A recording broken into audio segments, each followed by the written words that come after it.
Okay, this is just me. It probably is not a good idea, but I am trying it out.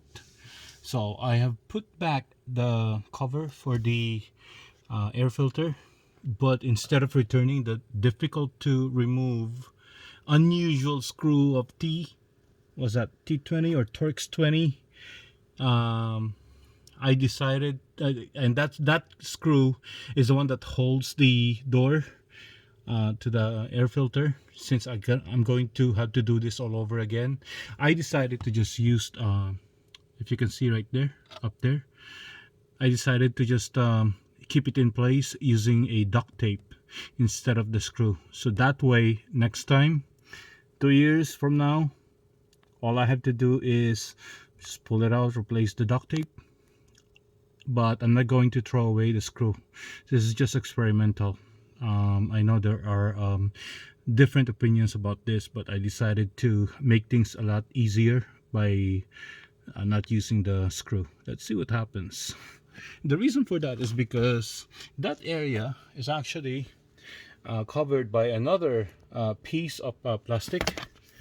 If I can do this right there, and that plastic is not going anywhere, so that's pushing the air filter cover up there. So and then after that, you still have another layer right here, another cover.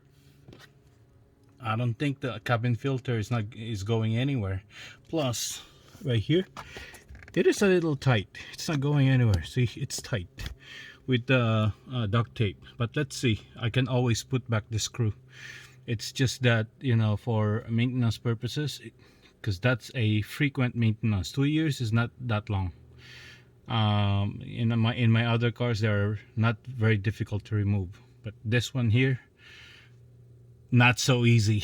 And also, I have to mention, since there are no official instruction manual on how to remove the cabin air filter, this one here that connects to the alert speaker inside, that's also difficult to remove, as well as this one right there. So there's two connections that I need to disconnect in order to remove the panel, the underside panel right here, in order to remove in turn the side panel right here. So let's see what happens here.